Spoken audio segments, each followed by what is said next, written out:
Important point है। और ऐसा कि ऐसा फिनोमिनन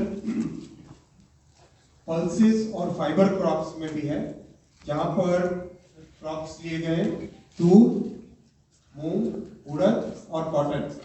इनमें भी कॉस्ट प्लस 50%, कम से कम 59% है, कहीं पे 53% है, मिनिमम 15% तो कॉस्ट से अधिक है ही है।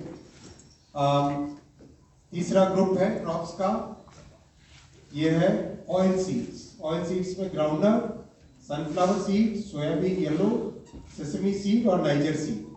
इन सब में भी कॉस्ट प्लस 50% का पूरा ध्यान रखा गया है।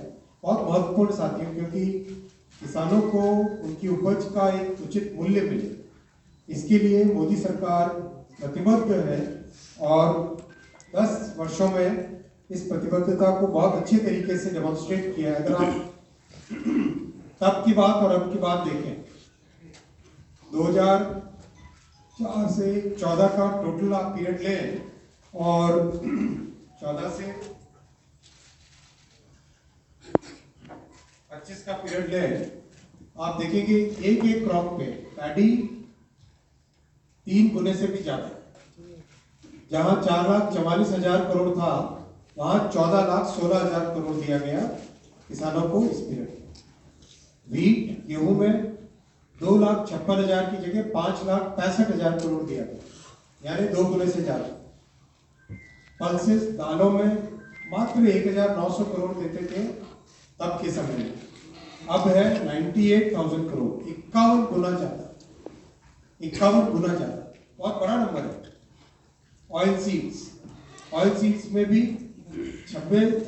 9,000 करोड़ की जगह 65,000 करोड़, यानी 7 गुने से ज्यादा। कॉमर्शियल क्रॉप्स, जूट, कोपरा, कॉटन 26,000 करोड़ की जगह 1,35,000 करोड़, यानी 5 गुना। ओवरऑल सभी एमएसपी, सभी क्रॉप्स की अगर देखें, तो एमएसपी में जहां 4 से 14 में 7,41,000 करोड़ दिए जाते थे, 14 से 25 में 23,61,000 करोड़ रुपए दिए गए। खरीफ में हो, रबी में हो, ओवरऑल क्रॉप में हो, चाहे सीरियल्स हो, पल्सेस हो, ऑयल सीड्स हो, सभी में इन 10 वर्षों में प्रधानमंत्री श्री नरेंद्र मोदी जी ने किसानों के प्रति, अन्नदाताओं के प्रति एक बड़ी प्रतिबद्धता दिखाई है।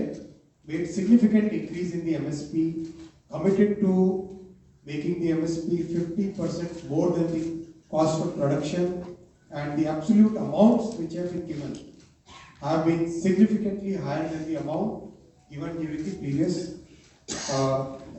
in the decade before 2014.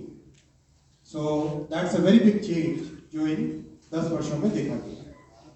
Second, आज की कैबिनेट अप्रूवल के लिए जो कैबिनेट में अप्रूव हुआ है वो है इंटरेस्ट सबवेंशन स्कीम। आप सब जानते हैं कि किसान क्रेडिट कार्ड जब श्री अटल जी प्रधानमंत्री थे तब इंट्रोड्यूस हुआ था। उसके कारण किसानों को वर्किंग कैपिटल मिलना बहुत आसान हुआ।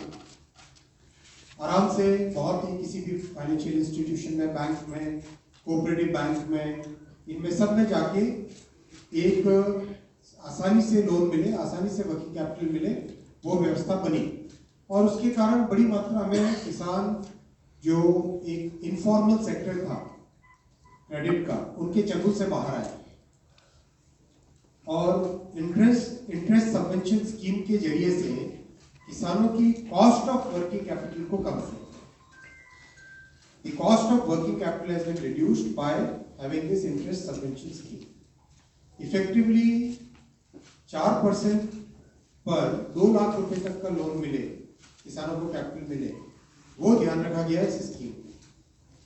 7% नॉमिनल रेट है, उसमें 1.5% सबवेंशन है और 3% है prompt repayment incentive.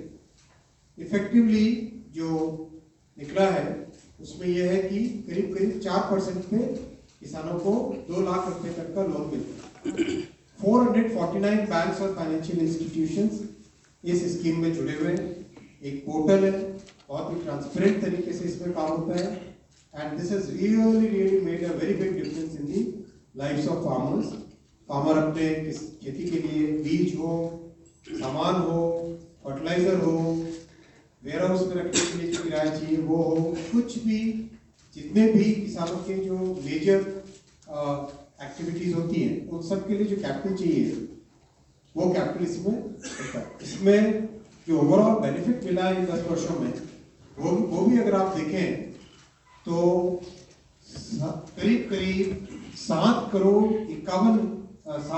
71 lakh 7 crore 70 lakh farmers have been benefited by this scheme। आप सोचो इंक्लूसिव ग्रोथ की कितनी बड़ी स्कीम है, कैसे छोटे फार्मर